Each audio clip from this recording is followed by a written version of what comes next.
sahabat Poko, selamat datang di program kami, Podko, podcastnya Poko. Pada episode kedua ini, kita mengundang bicara yang cukup terkenal dari Universitas Gadjah Mada nih. Mungkin teman-teman juga udah pada kenal, langsung aja nih kita sapa. Halo Mas Danang. Halo teman-teman Poko. Mungkin Mas Danang mau perkenalan dulu, Mas? Oke, aku buka masker aja ya. Boleh. Oke. Kalau suruh kenalan, biasanya aku ngenalin sebagai Danang Grisadewa. Seorang mahasiswa gitu kan. Aku mahasiswa UGM juga, jurusannya Pembangunan Sosial dan Kesejahteraan PSDK, angkatan 2017 kayak 2017. gitu. Berarti udah mau skripsi nih, Mas ya? Ya, begitulah skripsi, dijalanin aja. Ya tinggal semester tua lah kayak gitu. Oke, jadi kita bakal ngobrolin banyak banget tentang mungkin Mas Danang yang juga seorang YouTuber nih dari Universitas Gadjah Mada. Kebanggaan UGM juga nih kayaknya. Gede. Jadi banyak banget nih apa yang aku tanya nih, Mas. Yang pertama, Mas saya kan YouTuber nih. Biasanya kalau misalkan Mas Danang itu sebelum bikin video, Mas Danang selalu bikin skrip nggak sih, Mas? Always. Selalu bikin skrip. Karena apa ya? Dulu sih aku, kalau boleh cerita ya, dulu aku ngerjainnya tuh sendiri. Aku masuk, sebenarnya channel YouTubeku itu dari 2011, cuma sekarang udah berkembang punya tim. Nah, ceritanya tuh unik, kayak tahun 2017 aku masuk UGM, terus dulu tuh belum banyak kayak channel-channel yang ngebahas tentang spesifik kampus. Dulu zamanku 2017 aku pengen masuk UGM tuh, kalau nggak dapet informasi dari kakak tingkatku yang lolos di UNIF itu, atau aku ikut expo gitu kan biasanya. Dulu belum banyak kayak channel YouTube, malah nggak ada kayak yang ngebahas tentang kampus gitu. Akhirnya aku masuk UGM, ternyata waktu itu aku nge-vlog pertama kali vlog tentang PPSMB 2017 kan. Ternyata banyak yang rame, banyak yang kepo tentang UGM. Nggak cuma UGM, ternyata banyak request tentang kampus-kampus lain. Hingga akhirnya aku terus ya udah terjun di situ. Terus kalau ditanya tadi bikin skrip itu selalu ya. Sekarang aku biasain brainstorming dulu sama tim, kita bikin skrip. Buat apa? Ya skripnya buat nanti biar apa ya, kayak patokan lah, kayak kitabnya. Nanti satu skrip itu ya aku paham sebagai talent, terus nanti tim produksi paham, editor paham, kayak gitu sih. Biar ada patokannya kayak gitu sih. Mungkin teman-teman pokoknya juga ada nih yang mau mulai jadi YouTuber juga.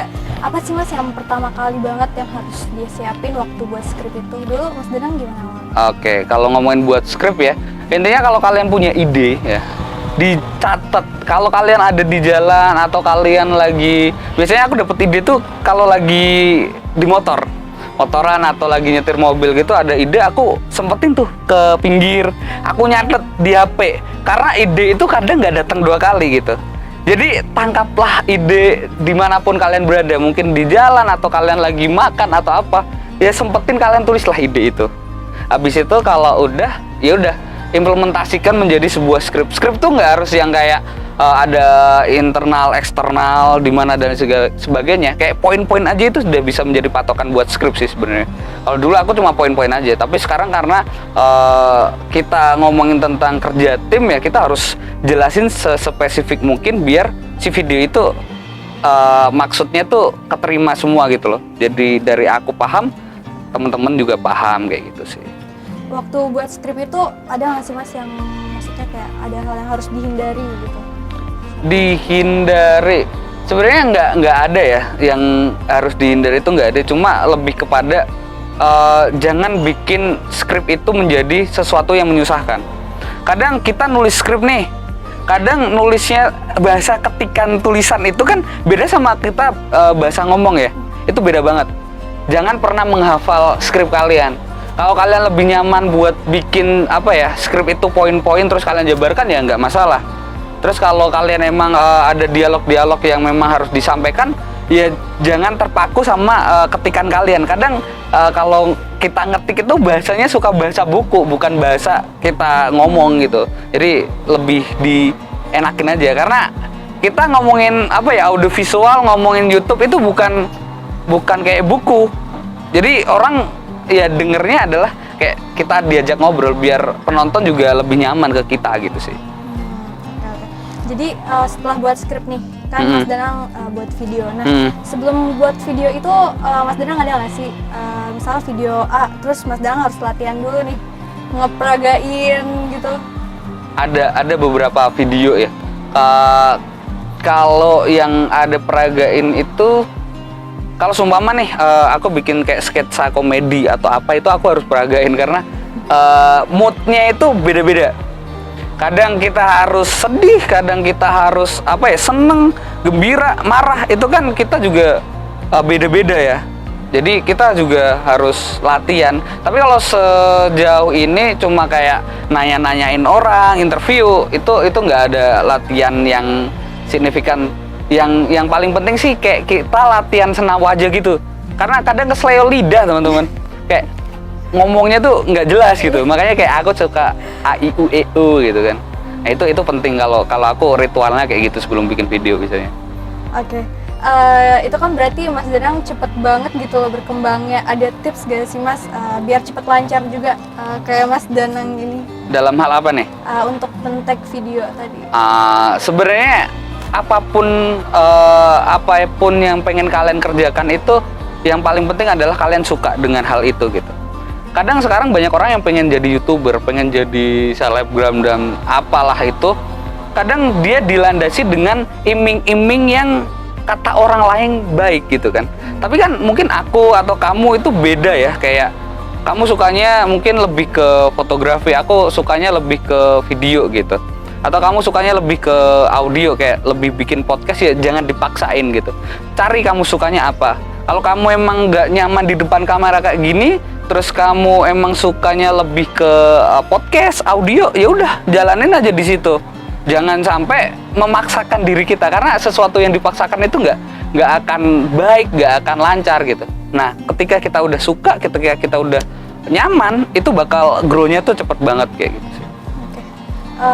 Mas Danang ini seorang YouTuber udah lumayan lama berarti ya Mas ya.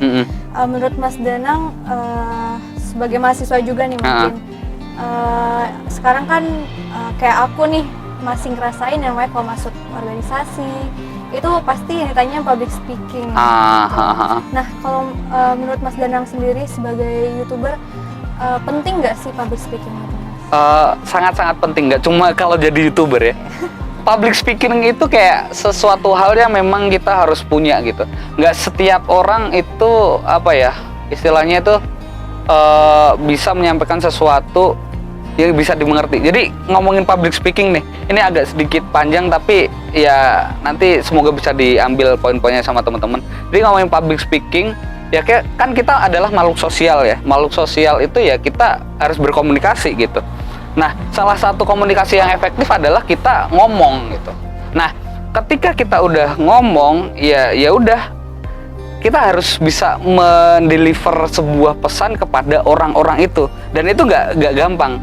Aku kalau teman-teman mau lihat public speakingku pertama kali di YouTube, lihat aja ya videoku zaman dulu. Itu memang sengaja nggak aku hapus karena apa? Karena ya aku biar bisa refleksi, oh ternyata aku bisa dulu pernah kayak public speaking kayak gini buluk banget. Nggak usah takut gitu. Emang semuanya itu dimulai dari level paling bawah gitu. Kalau teman-teman mau praktek public speaking juga jangan langsung di tempat yang besar gitu. Jadi dimulai dari lingkungan terkecil, kayak kita ngobrol berdua atau nanti kalian diskusi di satu forum kecil, interaksi di kelas, baru kalian stepnya naik-naik gitu. Jangan tiba-tiba langsung jedet di panggung besar ya pusing gitu loh. Jadi emang bertahap step gitu, nggak usah malu kalau kalian belum lancar, karena semua orang itu berproses gitu sih, aku percaya kayak gitu sih. Ada nggak sih Mas tips-tips yang mendetail banget nih gimana cara meningkatkannya gitu? Kalau yang lebih detail sebenarnya aku selalu praktek ini teman-teman. Ini mungkin aku dianggap gila sama orang tua aku dulu. Sama ibuku terutama, aku dianggap ini orang ngapain sih ngomong sendiri gitu. Cuma aku selalu latihan di cermin gitu, kayak ngomong hadirin sekalian, saya dan lain sebagainya. Terus di kamar mandi aku juga praktek ngomong gitu kan. Emang kayak orang gila sumpah. Cuma ya itu latihanku dari situ, dari diri sendiri.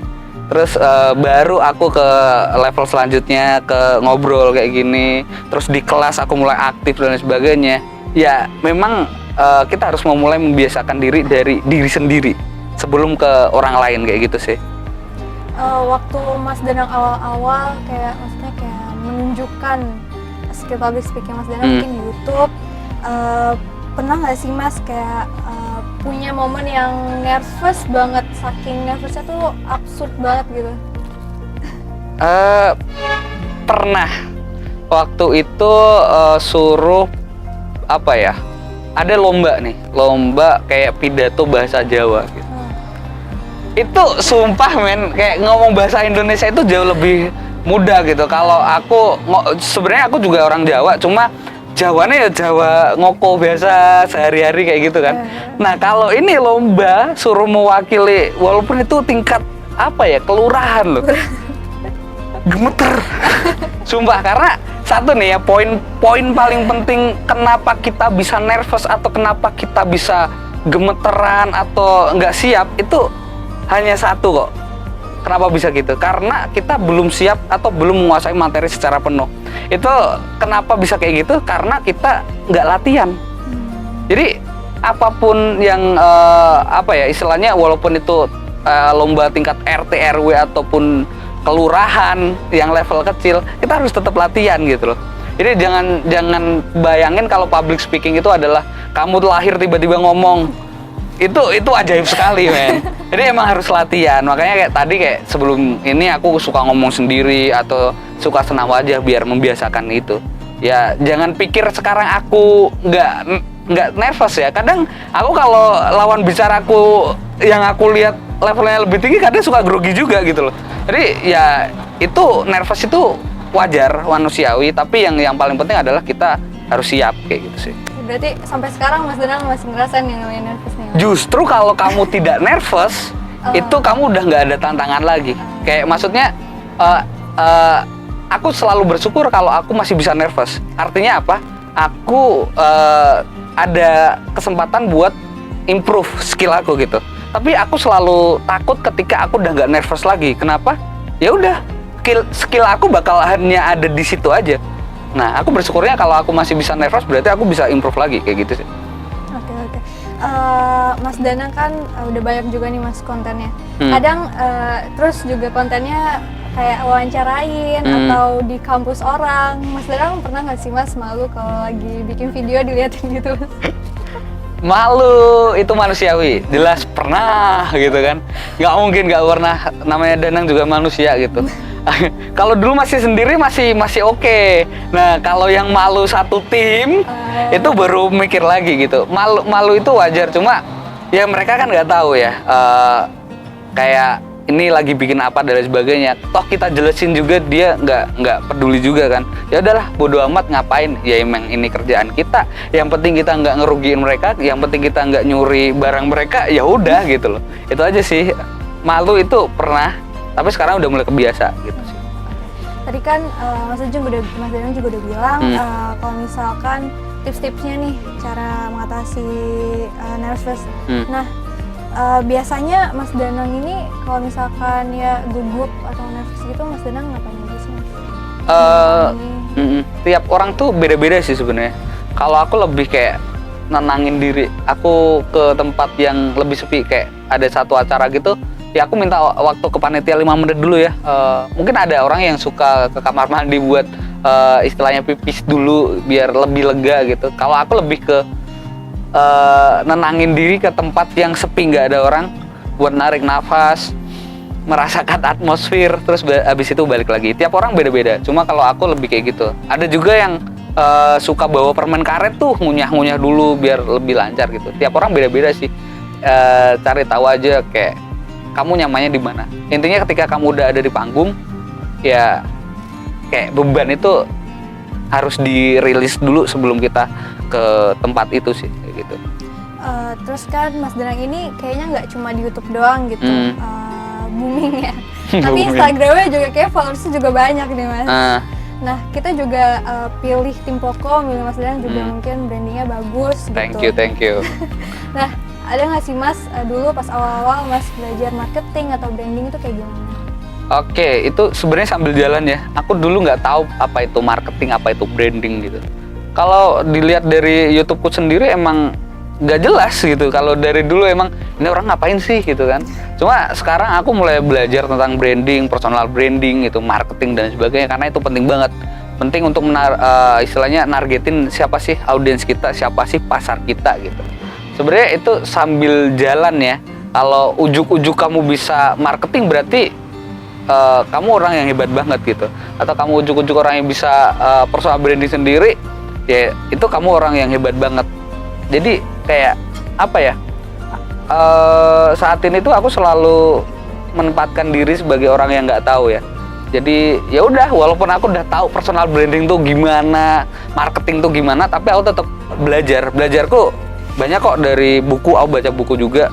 Aku seringnya itu kalau di jalan mungkin dengerin podcast, itu di mobil dengerin podcast, atau kalau kalian pakai headset di motor tapi jangan kenceng-kenceng nanti ditabrak orang gitu, atau tetap dengerin podcast. Jadi aku selalu manfaatkan waktu luangku seminimal mungkin biar dapetin sesuatu hal yang bisa numbuhin skill aku kayak gitu sih, biar tetap terus belajar.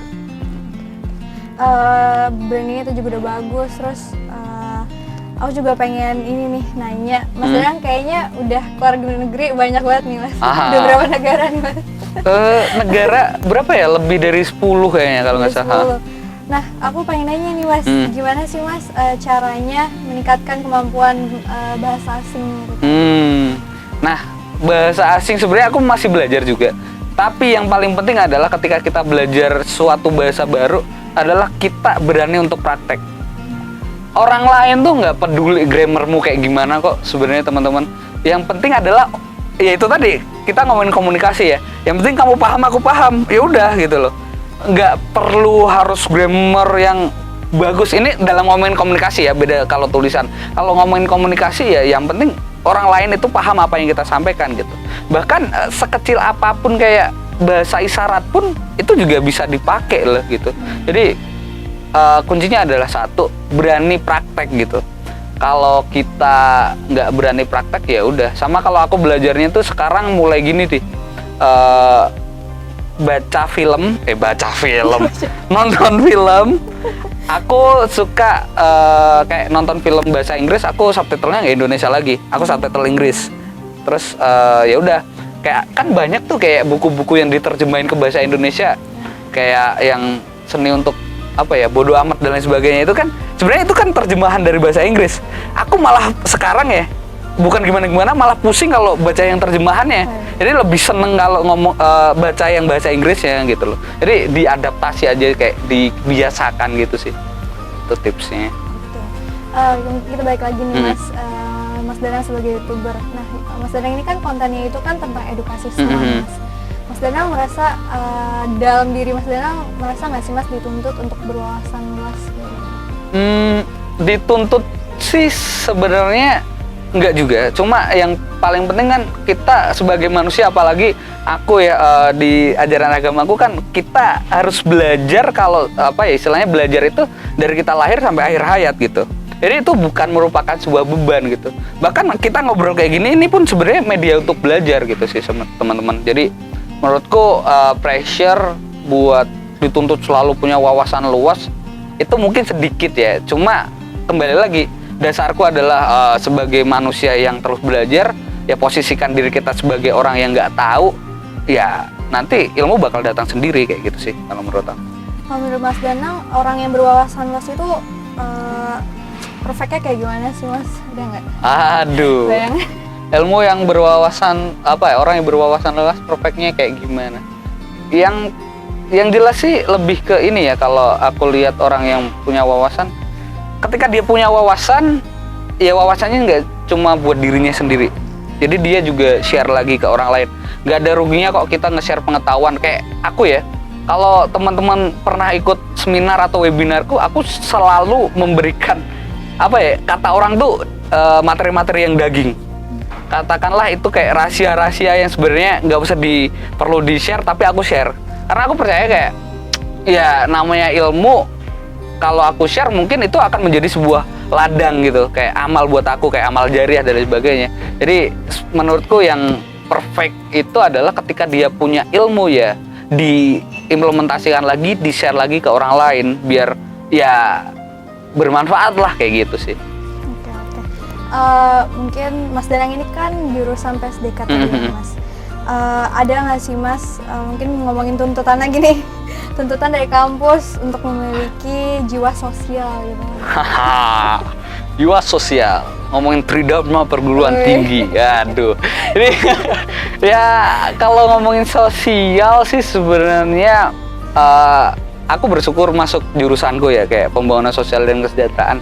Dalam artian kita juga harus melek terhadap isu-isu sosial, apa yang terjadi di masyarakat gitu. Karena ngomongin hidup ya kembali lagi yang ku omongin di awal, kita adalah makhluk sosial gitu. Kita nggak bisa hidup sendiri, kita butuh bantuan orang lain.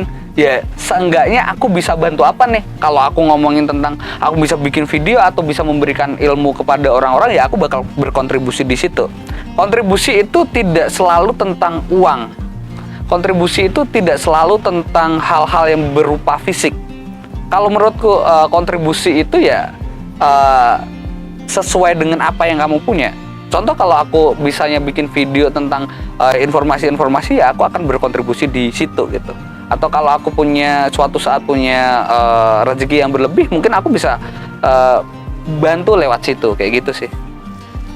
Berarti kan sosial di bukan di jurusan ya, angkatan teman-teman angkatannya Mas, ini enggak sih Mas kalau misalkan ada masalah isu-isu tentang sosial gitu, sering nggak sih diomongin, maksudnya kayak kemarin gitu ada Palestina dan Israel, itu di angkatan Mas maksudnya kayak ada gerakan nggak sih Mas, gerakan suatu untuk membantu hal itu?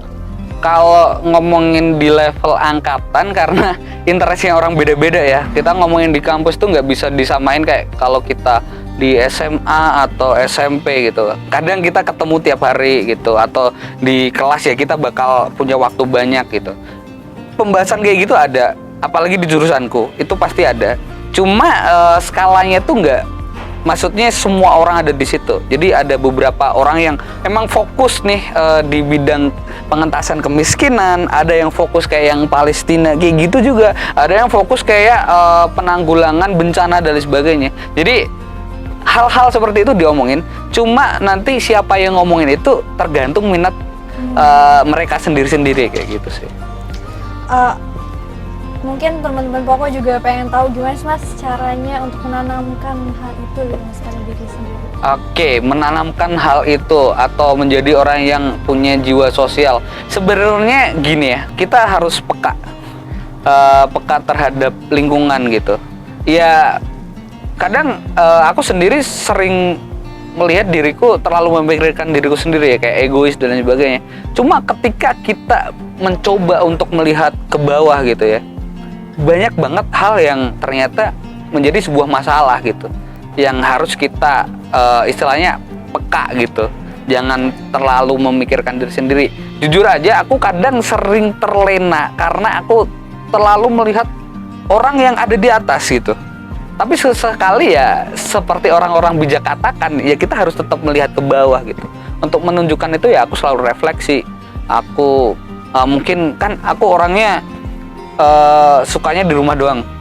Kerjaan di rumah dan sebagainya. Aku jujur aja malas untuk keluar dan sebagainya. Cuma sekalinya keluar, ya aku nggak akan ada di zona nyaman. Mungkin aku akan pergi ke suatu tempat dan aku sendiri untuk refleksi gitu loh. Buat lebih apa ya, menyeimbangkan antara pikiran dan hati kayak gitu sih. Oke. Mungkin itu baik lagi ngomongin Mas Danang dengan timnya. Tadi Mas Danang udah sempat kasih tahu kalau sekarang Mas Danang tuh punya tim. Gimana sih Mas, pastikan kayak nyari timnya itu Mas Danang sendiri juga? Iya, karena aku kerja tuh gini ya, maksudnya mungkin orang lain yang penting ada target dan lain sebagainya, tapi kalau aku kerja itu posisikan mereka sebagai teman dan keluarga yang paling jelas gitu. Karena ya kita harus punya satu visi bersama gitu. Ketika aku pengen jalan ke sana, ya ketika kita punya satu visi dan misi yang baik dan satu visi gitu, ya kita bakal jalan ke sana gitu. Perbedaan pendapat itu pasti ada, cuma ya di mana kita bisa mencari jalan tengahnya gitu. Jadi sejauh ini buat kualifikasi dan lain sebagainya, aku masih handle sendiri gitu. Karena ya ini nggak menyangkut apa ya istilahnya, menyangkut YouTube-nya biar jalan doang. Cuma itu tadi ngomongin personal branding dan lain sebagainya. Ini ngomongin branding gue bakal dibawa kemana aja, kan itu emang harus butuh satu orang yang satu visi dengan program ini gitu kan. Terus kalau misalkan Mas Danang itu menempatkan tim-timnya itu sebagai seorang teman, gimana sih Mas cara mengaturnya gitu? Apa nggak awkward Mas? Atau gimana gitu? Ya kita posisikan kayak ya teman itu lebih kepada gini sih. Aku menghargai pendapat mereka karena mereka itu pasti ketika mereka merasa memiliki katakanlah channel YouTube ini ya, mereka merasa memiliki channel itu, ya dia akan totalitas di situ gitu.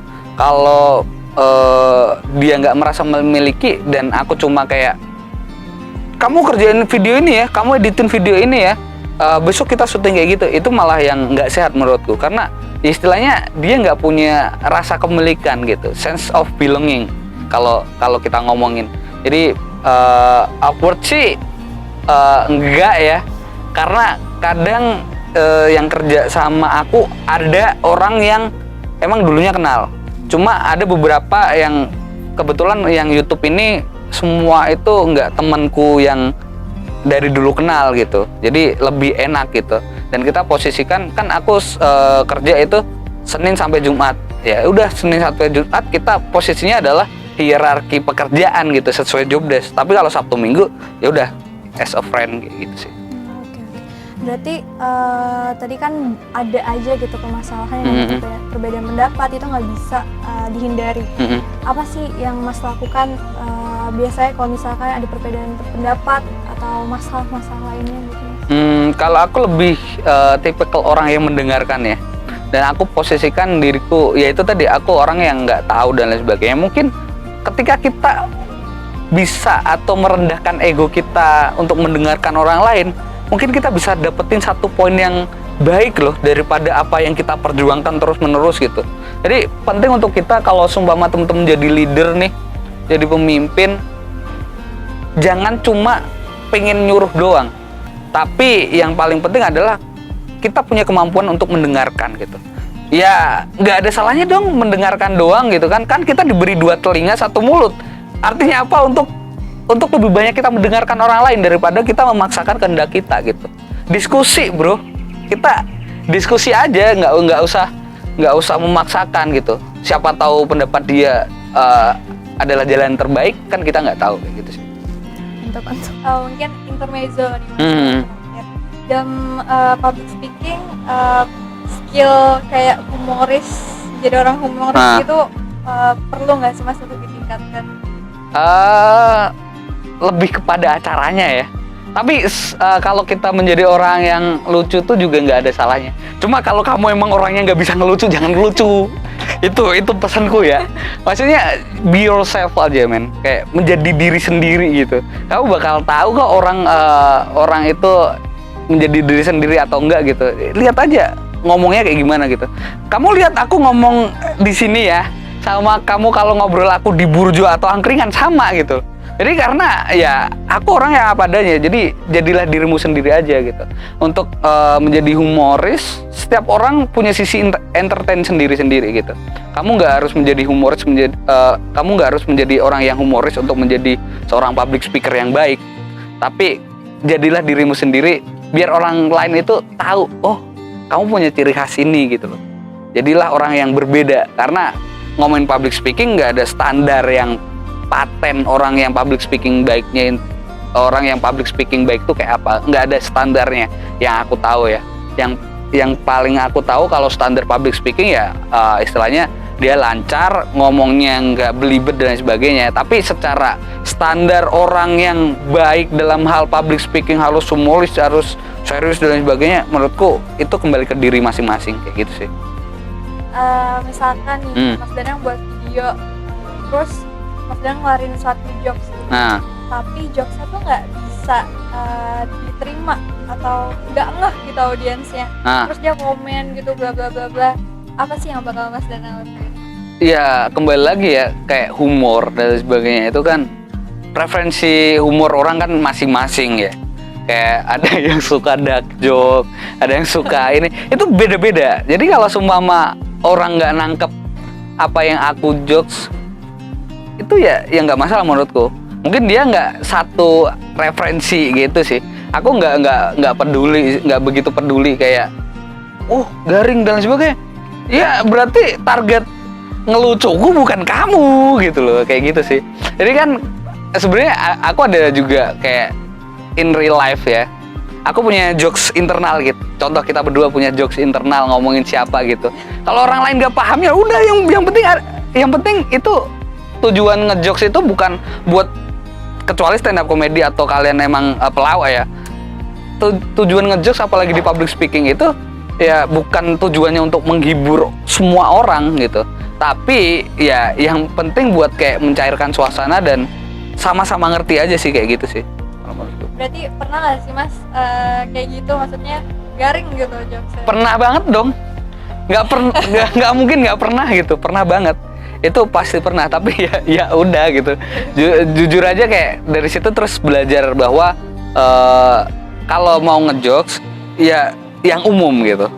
Kadang aku melontarkan sebuah jokes yang terlalu spesifik, yang sebagian orang ngerti gitu. Ya aku kayak selalu lihat dulu, kayak sumpama aku diundang menjadi pembicara di seminar atau webinar mana, aku lihat dulu profil mereka tuh kayak gimana, baru aku tahu jokes-jokes yang masuk tuh kayak gimana sih, kayak gitu sih.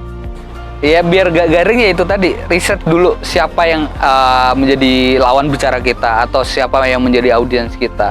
Ya kebutuhan riset itu kayak riset tuh nggak cuma tentang kayak kita kuliah terus riset ya, di public speaking itu juga butuh yang namanya riset, entah itu riset materi ataupun riset audiensnya siapa gitu. Itu kadang kesalahan-kesalahan public speaker yang aku lihat ya, mereka tuh cuma riset materinya doang, tapi jarang banget orang itu riset juga siapa sih audiensnya, interestnya kemana.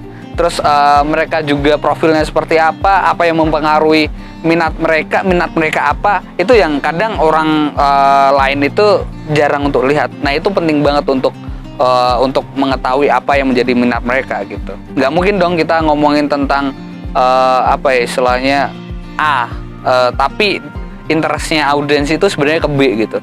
Kayak ngomongin jokes politik tapi sebenarnya itu adalah orang-orang yang anti politik, ya nggak masuk bro, kayak gitu sih, ya itu. Kita juga udah ada Instagramnya loh Mas, Poko ini namanya @poko.bu. Oh iya, selain kita ngobrol kayak gini, teman-teman juga bisa beli bukunya ya, buku Poko, dan jangan lupa juga follow Instagramnya di @poko.bu. Oke deh, terima kasih banget nih Mas Danang, banyak banget yang udah kita sharing, udah 30 menit lebih kayaknya ya kita sharing-sharing sama Mas Danang. Sekali lagi terima kasih Mas. Thank you juga. Mungkin sekian untuk episode kali ini. Tungguin episode selanjutnya di pembicara yang lain. See you.